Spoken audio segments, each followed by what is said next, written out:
She married a mummy's boy. 1 year later, she divorced him. Now the Korean mafia boss wants her back. Pearl Delaney had married the man of her dreams. Unfortunately, she soon discovered there was another woman in the marriage. Not another woman in the romantic sense. His mother. And the worst part? Ha Jun didn't see a problem with it. The irony was almost laughable. Outside their home, Ha Jun was a feared Korean mafia boss. Cold, powerful, and respected enough to make dangerous men watch their words around him. But the moment his mother called his name, that terrifying reputation disappeared. One evening, Pearl was sitting across from her husband and mother-in-law when Soo-bin casually mentioned something Pearl had told Ha Jun years earlier. Something deeply personal, something she had shared with him in confidence. Pearl's smile disappeared. She slowly turned toward Ha Jun. "How does your mother know that?" Ha Jun didn't even hesitate. "I told her." Pearl blinked. "You told her?" "Yes." "Ha Jun, I told you that in confidence." He frowned as though she had just asked him why the sky was blue. "But she's my mother." Pearl stared at him. "And I'm your wife." Soo-bin suddenly became very interested in her tea. Ha Jun looked from one woman to the other, completely lost. He genuinely couldn't understand what he had done wrong. And that was the moment Pearl realized she had a much bigger problem than an overprotective mother-in-law. She had married a grown man who still believed his mother was entitled to a front-row seat in every part of his life. And Pearl had no idea that this was only the beginning. Because before this marriage was over, she would discover just how far Ha Jun's devotion to his mother went. And eventually, she would make a decision that would leave the most feared man in Korea begging her not to walk away. But to understand how they got there, we need to go back to where it all started. Pearl and Ha Jun had been together since high school. Theirs was not the kind of high school romance that fizzles out the moment real life begins. They survived everything. Distance, family pressure, and by the time Ha Jun got down on one knee, Pearl wasn't marrying someone she was still getting to know. She was marrying the person she knew better than almost anyone on earth. Or so she thought. Ha Jun came from a powerful family. His family name carried weight in rooms where ordinary people were never invited. His father had run a major criminal organization before he passed, and when Ha Jun came of age, the responsibility landed on his shoulders, and he stepped into the role with a frightening amount of ease. The people who worked under him respected him. The people who didn't work under him were careful around him. But none of that was what Pearl fell in love with. She fell in love with the Ha Jun, who stole food off her plate and then denied it with a straight face. The one who complained loudly about her stealing the blankets when everyone in the room knew he was the one who slept like a starfish. The one who could spend a Saturday doing absolutely nothing with her and consider it a perfect day. That Ha Jun was soft, in the best way. Warm and devoted, and completely at home in the small, quiet corners of their life together. What Pearl didn't fully see during their years of dating were the signs. They were there. Small, easy to explain away, easy to file under, he's close to his mother, and that's sweet. Ha Jun answered every single one of Soo-bin's calls. It didn't matter where they were or what they were doing. Dinner, a movie, a drive, or a conversation. Whenever the phone rang, he picked up. He told his mother where they were going before they left. Pearl used to think it was a safety habit. She would later understand it was something else entirely. He asked Soo-bin's opinion about things that had nothing to do with her. What shirt to wear, whether a restaurant Pearl had suggested was a good choice. Once, and Pearl remembered this vividly, he called his mother in the middle of a shopping trip to ask whether he should buy the lamp Pearl had already picked out and put in the cart. Pearl stood in that aisle, holding the lamp, and waited for him to finish the call. He hung up, put the lamp back on the shelf, and said very calmly, "My mother thinks the other one is better." Pearl looked at the lamp. She looked at Ha-Jun. She put the other lamp in the cart. She didn't say anything. She just filed it away. She was good at filing things away in those early years. The thing about Ha-Jun was that he genuinely didn't know he was doing anything unusual. After his father died, it had been just the two of them, Soo-bin and her son, building a life around each other, filling the space that grief had carved out. Ha-Jun grew up telling his mother everything, his fears, his plans, his problems, what he had for lunch. There was no drawer in his life marked private. Everything was shared. That was simply how they operated. So when he got married, he didn't recalibrate. He didn't think he needed to. Pearl was his wife, and he loved her completely. His mother was his mother, and he loved her the same way he always had. In his mind, those two things existed side by side, without any conflict. He had no idea they were already on a collision course. The first real shift happened when Soo-bin fell ill. It wasn't a serious illness. She had access to a private doctor, nurses, a full household staff, and more medical resources than most small clinics. She needed rest and time. That was the full extent of it. Pearl and Ha-Jun went to visit her together. They sat with her, they checked on her, and spent some time with her. Pearl began mentally calculating how long the drive home would take when Ha-Jun turned to her. "My mother is coming home with us." Pearl turned to look at him. "Sorry? She shouldn't be alone while she's recovering." Pearl looked around the room. There was a nurse sitting by the window, a housekeeper, folding laundry in the corner, a doctor who had been in and out of the room twice in the last hour. She looked back at Ha-Jun. "She's not alone." "Pearl, Ha-Jun, she has more people in this room right now than most people have at their birthday parties." Soo-bin, from the bed, pressed her hand to her chest. "I don't want to be a burden. Please, don't worry about me. I'll be fine here." Ha-Jun looked at his mother, and his entire posture changed. "You're not a burden." Soo-bin made a small, brave sound. Pearl watched this exchange and smiled. "Okay?" That single word, that one small, polite, completely underestimated word. It was the door Pearl opened without realizing what was waiting on the other side. Soo-bin moved in, and almost immediately, Pearl began to notice something strange. Her mother-in-law had a remarkable condition. It seemed to be triggered specifically by Ha-Jun's presence. When Ha-Jun was out of the house, Soo-bin was perfectly fine. She walked through the rooms without difficulty. She carried her own tea. She chatted with the staff, rearranged things in the kitchen, and once Pearl came downstairs to find her moving a decorative vase from one side of the shelf to the other with complete physical confidence. But the moment Ha-Jun's key turned in the front door, something happened. The energy changed. Soo-bin's movements slowed. Her voice dropped to something softer and more fragile. By the time Ha-Jun walked into whichever room she was in, she was either seated with visible effort or leaning against something nearby. "Ha-Jun," she would say, quietly, like someone who had been waiting. And Ha-Jun would cross the room in 3 steps. "Mother, are you okay? Do you need anything? Here, sit down properly. Are you warm enough?" Soo-bin would sigh. "I don't know.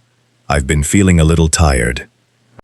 Pearl watched this happen on a Tuesday afternoon from across the living room. She had been standing there when Soo-bin walked in, carrying a full cup of tea, no assistance required, moving at a perfectly normal pace. Then she heard Ha-Jun's footsteps coming down the hallway. Soo-bin heard them too. The cup went down on the table. The posture shifted. The hand found the back of the chair. Pearl and Soo-bin looked directly at each other. Neither of them said a word. Ha-Jun walked in. "Mother, are you feeling all right?" Soo-bin exhaled softly. "I'm just a little tired, my dear." Pearl pressed her lips together, turned around, and walked to the kitchen. She stood at the counter for a moment, staring at absolutely nothing. Then she opened the refrigerator, took out a bottle of water, and drank half of it in one go. If you are still watching this story, that means you appreciate what we do. Please take 2 seconds to hit the like button, drop a comment telling us where in the world you are watching from, subscribe to this channel, and turn on notifications so you never miss a story. We drop new ones every single day, and you do not want to be late to the next one. Now back to Pearl, her refrigerator, and the slowly unraveling situation she had walked into. The incident started small. Pearl would cook dinner, and Ha-jun would take a photograph of the food before they ate. Not for himself, for his mother. Subin wanted to know what they were having. Pearl sat across from him one evening, watching him angle his phone over her jollof rice with the seriousness of a food photographer on a deadline. Ha-jun, 1 second. Are you taking a picture of my food to send to your mother? She likes to know what we're eating. Pearl put her fork down. She lives in our house. She's upstairs. She could come downstairs and see it in person. He sent the photo. His phone buzzed. He read the message and looked up. She says the rice looks a little dry. Pearl picked her fork back up and began eating, like a woman choosing her battles very carefully. Then there was the shirt. Pearl had gone out of her way to find Ha-jun something she knew he'd like. She knew his taste. She knew his size. She knew the exact shade of blue that looked best on him. She wrapped it and gave it to him on a quiet Sunday morning, and he looked genuinely happy when he opened it. He wore it once. The following day, it was gone from his wardrobe. In its place was a different shirt in a different color. Pearl stood at the wardrobe for a moment. Then she walked downstairs. Ha-jun, where is the shirt I gave you? He looked up from his phone. I returned it. You returned it. My mother saw it and mentioned that the other color suits me better. Pearl stood very still in the middle of the living room. Ha-jun, that was a gift. From me, your wife. I know. I picked it out specifically for you. I know. And you returned it because your mother preferred a different color. She has good taste. Pearl turned around and walked back upstairs. She sat on the edge of the bed and took 3 slow breaths. She was not going to make a large thing out of a shirt. She was a reasonable woman. The shirt was just a shirt. But the shirt was not just a shirt, and she knew it.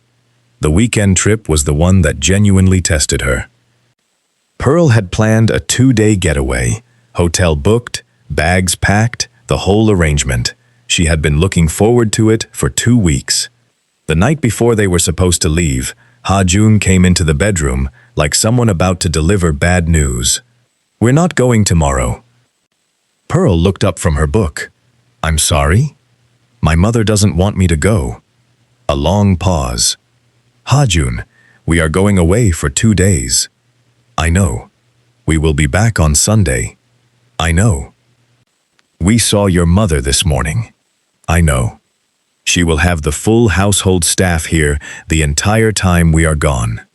I know. Pearl closed her book. Then I'm not sure I understand the problem. Ha-jun sat down on the bed. She just doesn't feel comfortable with me being away. She doesn't feel comfortable. Yes. Pearl nodded slowly. Wonderful, she said. And she said it in the tone of a woman who meant the complete opposite and had stopped expecting anyone to notice. Ha-jun smiled at her like everything had been resolved. Pearl reopened her book and stared at the same sentence for 4 minutes without reading a single word. The trip was cancelled. And in the quiet of that night, Pearl began to understand that she had not just married Ha-jun. She had married the version of him that came fully attached to his mother's world, and nobody had told him that was something he was supposed to grow out of. What she didn't know yet was how much worse it was going to get before it got better. What she didn't know was that the moment she finally said something direct about it, Ha-jun would do what he always did. He would go straight to his mother and tell her everything. And that was going to change everything. There is a kind of tired that has nothing to do with sleep. That was Pearl's reality by the 3rd month of living with Soo-bin rolled around. She was sleeping fine, eating fine. She went to work, came home, cooked dinner, and had conversations with her husband about their day. From the outside, everything looked perfectly normal. But something was shifting inside the house. It was an accumulation of small things, arriving one after another, and eventually impossible to ignore. Ha-jun had a habit of reporting to his mother. That was the only word for it. Reporting. Pearl would mention that she was thinking of rearranging the living room, and 2 days later, Soo-bin would casually inform her that the current arrangement was actually better for the natural light. Pearl would share a frustration about a colleague, and Ha-jun would come back from a conversation with his mother to relay Soo-bin's opinion on what Pearl should do about it. But the thing about Pearl was that she was not the kind of woman who let things rot in silence indefinitely. She believed in conversation. She believed that the people you loved deserved the honesty of being told when something was wrong. So she waited for a quiet evening, a moment when the house was calm and Ha-jun was relaxed, and she sat across from him and said what she needed to say. "Ha-jun, I need you to stop telling your mother everything I say to you." He looked at her with genuine confusion. "What do you mean?" "I mean that the things I tell you in private are supposed to stay between us. That's what marriage is. There are things that belong inside this relationship and nowhere else." He was quiet for a moment. "She's my mother, Pearl. I know she's your mother. That's not what I'm talking about. She's not going to use anything you say against you." "That's also not what I'm talking about." He frowned.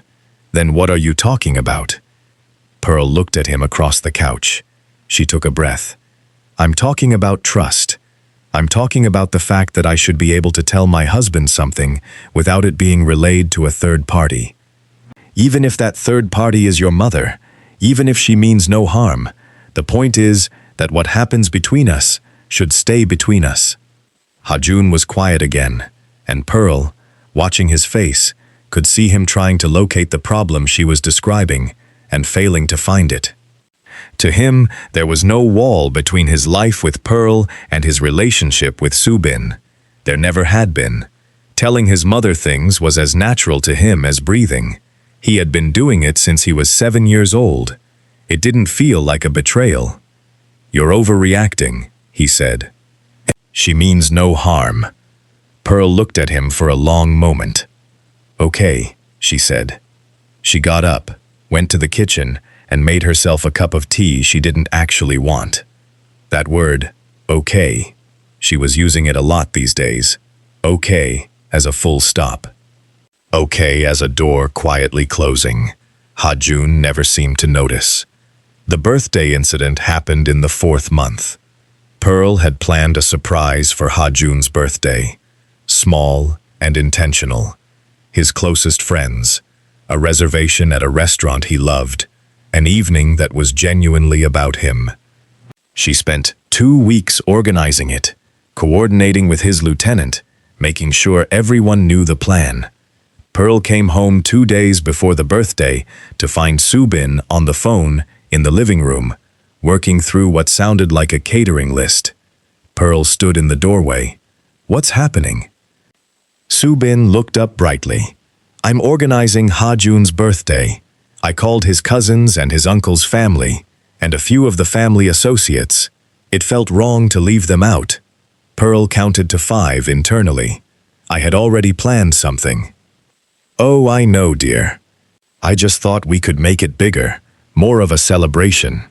The intimate dinner for 8 became a gathering of nearly 60 people in a rented hall. Ha-jun walked in and looked genuinely thrilled. He moved through the room, hugging relatives, shaking hands, laughing at something his uncle said. Pearl stood to one side, holding a glass of water, watching her carefully planned evening become something entirely unrecognizable. Ha-jun found her after about 20 minutes. He put his arm around her. "This is incredible. Thank you." Pearl smiled. "I didn't do this." "What?" "Your mother organized most of it." Ha-jun looked around the room with fresh appreciation. "She's amazing." Pearl took a sip of her water. She smiled for the rest of the evening. All 4 hours of it. The problem was never one single incident. The cancelled trip was manageable. The returned shirt was annoying, but survivable. The birthday takeover was frustrating, but she could breathe through it. The real issue was what all of these moments, stacked on top of each other, were slowly making clear. Ha-jun didn't have a wife and a mother in his life. He had his mother, and then he had Pearl, and those two things were not equal in the way a marriage required them to be. The romantic dinner was the moment Pearl stopped finding any of it funny. She had planned it carefully. Candles on the table, proper food, the kind of evening that says, without words, "I want it to just be us tonight." Ha-jun came home from work and sat down across from her, and for about 4 minutes, everything was exactly right. He was relaxed, she was happy. The food was good, he stole something off her plate, which he always did, and she swatted his hand away, which she always did, and they were laughing about something small when the voice came from upstairs. "Ha-jun?" Ha-jun stood up before he had fully processed that he was standing. Pearl looked at him. "Go," she said. "Are you sure?"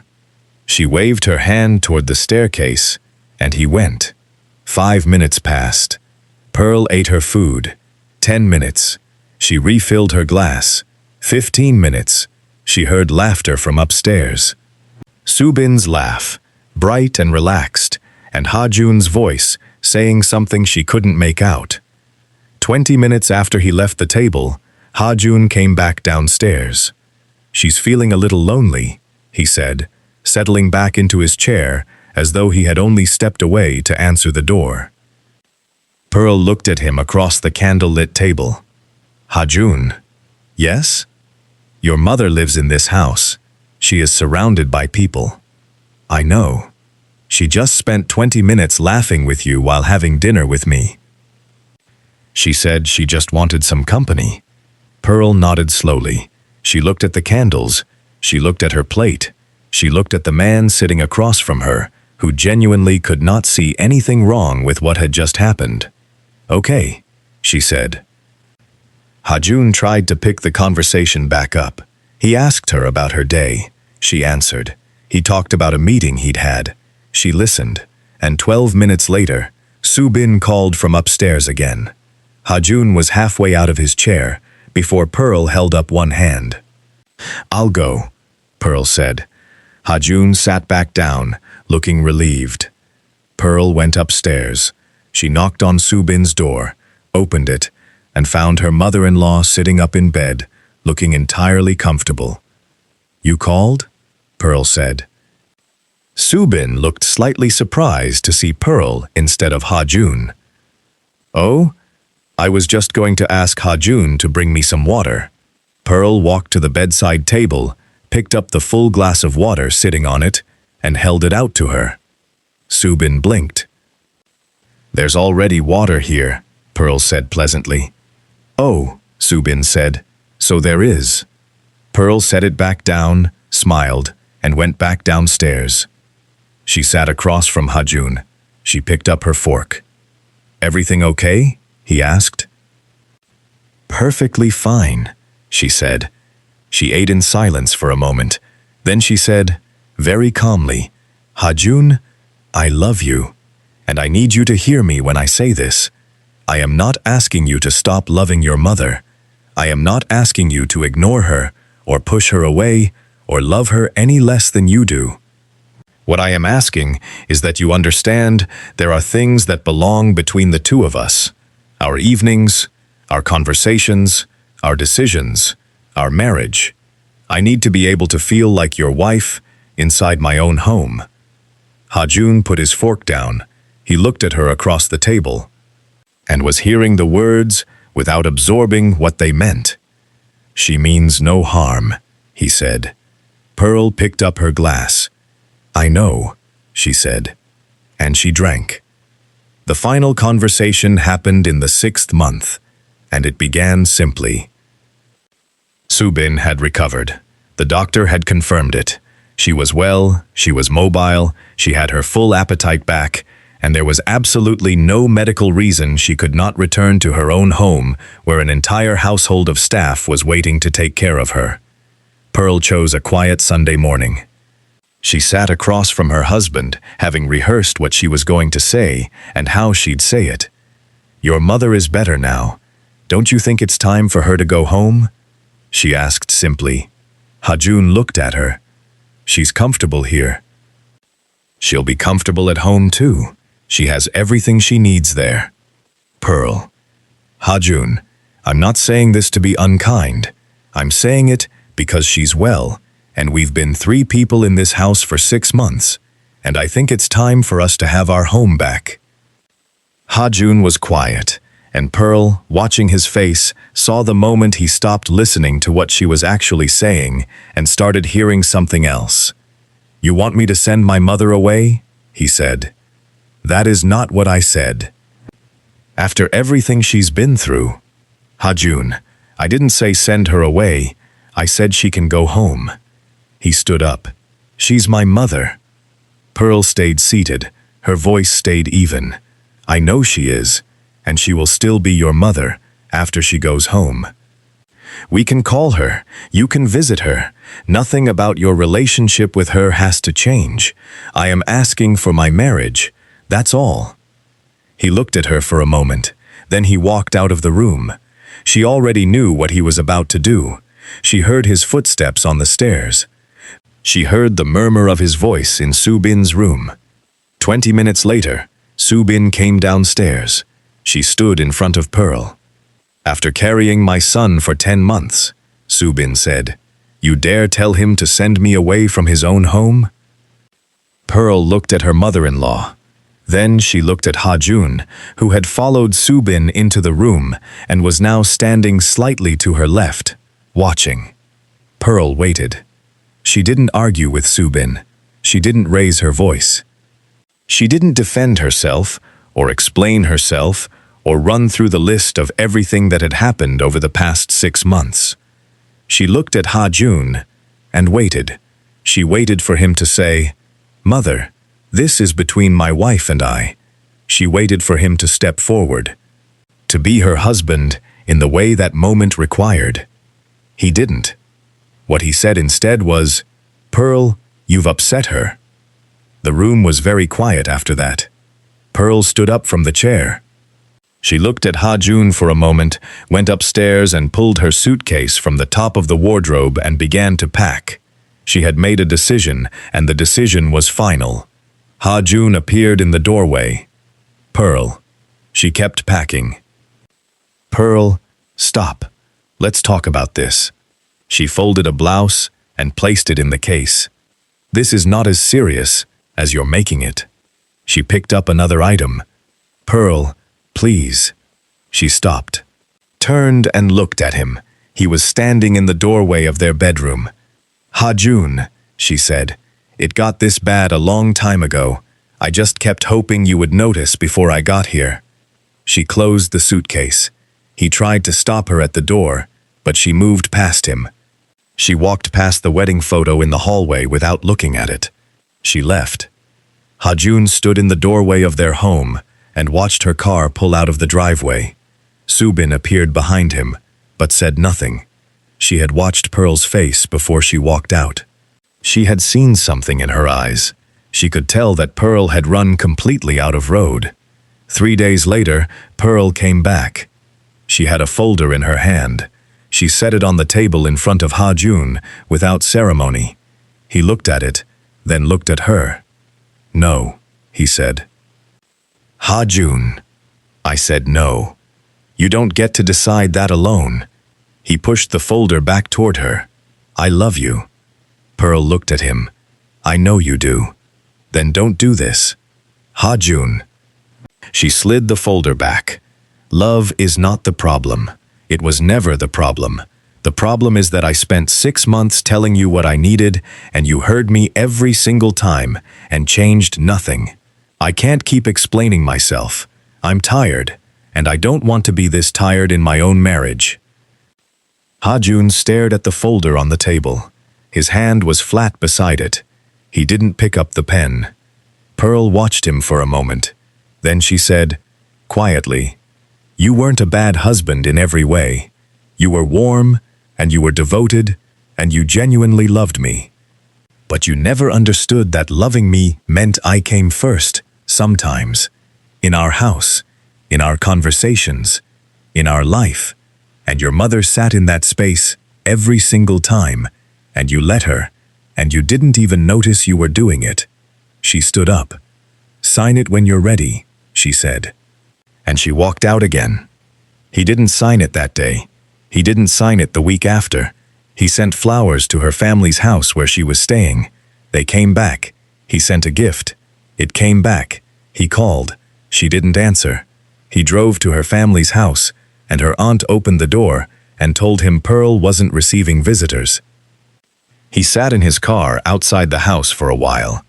Then he drove home. One evening, Ha-jun went to see Pearl, hoping she would finally speak to him.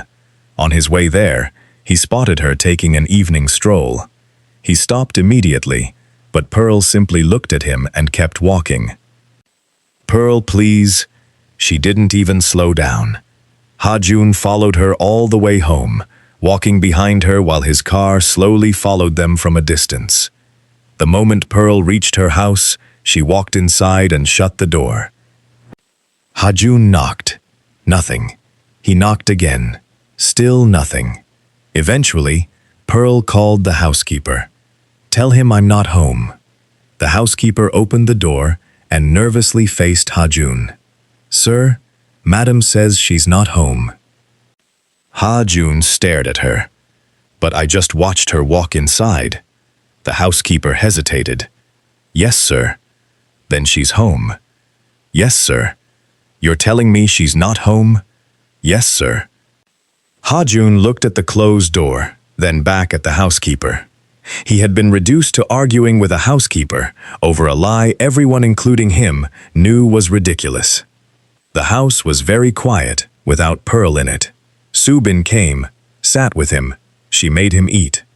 She talked, and he listened, and slowly something began to happen that no one had planned for. The quiet started to teach him things. Even his beloved mother's presence could not fill the void. He would sit in the living room in the evenings and notice the side of the couch she always sat on. The sound of her voice when she was reading something she found interesting, talking to herself quietly without realizing she was doing it. The arguments about his jacket on the chair. He had considered those arguments mildly irritating when they were happening. He would have given a considerable amount to hear one now. He called his lieutenant into his office one afternoon, which was not unusual, but what he asked was what was unusual. "Do you think I was a good husband?" "Sir?" It's a direct question. A pause that lasted precisely long enough to be an answer on its own. "You were always very devoted to your mother, boss." Ha-jun looked at him and dismissed him. He never signed the divorce papers, but they were still separated, even after 6 months. Pearl had gone silent in a way that told him she was not waiting for him. Months passed. And then one evening, Subin came and sat across from her son and said something she had clearly been preparing to say for a while. "I've been thinking," she said. Ha-jun looked up. "About Pearl." She paused. "About everything." He waited. Subin looked at her hands. "I pretended to be weaker than I was when you were home," she said. "I would be perfectly fine, and then I would hear you come in, and I would—" She stopped. She started again. "I liked having you close. After your father died, you were all I had. And when you got married, I knew things would change. I knew they were supposed to change, but I didn't want them to. So I held on in ways that weren't fair to Pearl." Ha-jun said nothing. "I told myself Pearl was the problem, that she was too sensitive. that she didn't understand how we were as a family. Subin shook her head, but I watched her face the day she left, and I understood something I hadn't wanted to understand before. What? Hajun asked. That she was never trying to take you away from me. She was trying to have a husband. That's all she ever wanted, and we made that impossible for her. She looked at her son directly. I made it impossible, and you let me. The room was very quiet. Hajun put his hands on his knees. He stared at the floor for a long time. Subin said, I didn't know I was teaching you how to lose your wife. He had no answer for that. Subin straightened in her seat. I'm going with you to see her. Hajun looked up. Mother, I'm going. Don't argue with me. They drove to Pearl's family home on a Saturday morning. Hajun had his hands in his pockets and was trying very hard not to look like a man who had spent 9 months replaying every moment he should have handled differently. Subin stood beside him at the door. Stop fidgeting, she said. I'm not fidgeting. You've fixed your collar 4 times since we got out of the car. The door opened. Pearl's aunt looked at the two of them standing on the step. She studied them for a moment, her expression giving absolutely nothing away. Then she stepped to one side. Come in, she said. Hajun looked at the open door, then at the aunt. He had been fully prepared to be turned away. He had prepared himself for a closed door. An open one was almost harder to walk through. That's it, he said. Pearl's aunt raised one eyebrow. Do you want me to change my mind? He walked inside. Subin went upstairs alone. That had been the agreement in the car. She would go first. Pearl was sitting in her room when the knock came. She opened the door and found her mother-in-law on the other side, and whatever she had been expecting when she opened it, it was not that. Subin came in. She just sat, and she looked at Pearl, and she said, I was selfish. Pearl was quiet. I loved having my son around so much that I forgot he had built a life of his own. I told myself I wasn't doing any harm. I told myself you were adjusting, that it would get easier. She paused. But the truth is that I knew. I knew every time I called him away from you. I knew every time I pretended to be weaker than I was. I knew, and I kept doing it, because I didn't want to stop. Pearl looked at her. I crossed boundaries that weren't mine to cross. I encouraged him to depend on me in ways that had no place in his marriage, and I let you carry that without ever once telling you that you were right to feel it. Subin held Pearl's gaze. You were never wrong for wanting your husband to be your husband. Pearl's eyes filled slowly. She didn't say anything. She just sat with those words for a moment, letting them land in the place where she had needed to hear them for a very long time. Then Hajun appeared in the doorway. He looked at Pearl, and she looked at him, and neither of them spoke for a moment. He came and sat down, and he did something he had not done a single time during their marriage. When this subject came up, he said nothing in his own defense. He didn't say she had overreacted. He didn't explain his mother's intentions. He said, I was wrong. He looked at Pearl directly when he said it. Every time I told my mother something, you said to me in confidence. Every time I canceled our plans because she wasn't comfortable. Every time I walked away from you when she called, without even thinking about whether I should. Every time you tried to tell me what was happening, and I told you that you were overreacting. His voice was steady, but something behind it was not. You weren't asking me to love my mother less.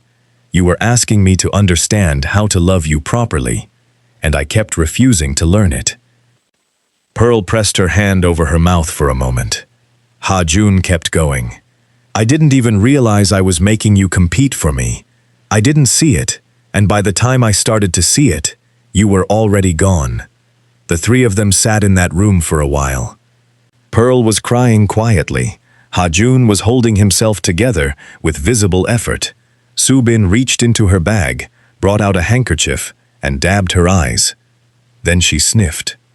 "Well," she said, "I suppose I've done enough damage for one lifetime." Pearl let out a sound that was half cry and half laugh. Ha-Jun looked at his mother. That wasn't funny. It made Pearl laugh. Pearl laughed harder, tears still on her face. She forgave Ha-Jun, but forgiveness arrived with clarity attached. Their marriage would belong to them. What happened between them would stay between them. Their arguments, their decisions, their private conversations, their plans, all of it. Soo Bin could love her son. She could call him, visit him, be part of their lives in every real and meaningful way. But she would not be the third person in their marriage. Ha-Jun understood what that meant this time. He had spent enough time in the silence of a house without Pearl to understand exactly what it meant. 2 days later, Soo Bin packed her things and returned to her own home. At her front door, she hugged Pearl, properly. Then she looked at Ha-Jun. "Call me when you get home," she said. Pearl turned to look at her. Soo Bin caught herself. She pressed her lips together. "Actually," she said carefully, "don't." Ha-Jun looked at her. "I'll call tomorrow." Soo Bin nodded. "Tomorrow is fine." Pearl laughed. Ha-Jun put his arm around his wife. His mother watched as their car pulled down the driveway. She stood at the door until it was out of sight. He still loved his mother. He called her, he visited, he cared for her the way he always had. The difference was that when something happened in his marriage, he talked to his wife about it. When he needed advice about his life with Pearl, he spoke to Pearl. When Soo Bin offered opinions that crossed the line she had agreed not to cross, he said, gently but clearly, that this one was between him and his wife. It didn't always come naturally. Old habits are stubborn things, but he kept at it because he understood now what was at stake, and understanding that had cost him more than he ever wanted to pay again. Pearl never stopped respecting what Soo Bin meant to Ha-Jun. She never asked him to diminish that. She just needed to be his wife in a marriage that actually had room for a wife. And eventually, she was. Some lessons only come after the loss.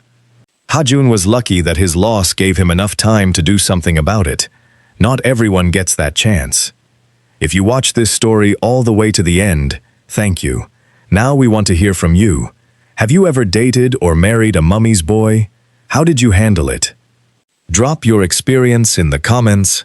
We read every single one. And if this story moved you, please hit the like button, subscribe to this channel, and turn on your notifications so you never miss a story.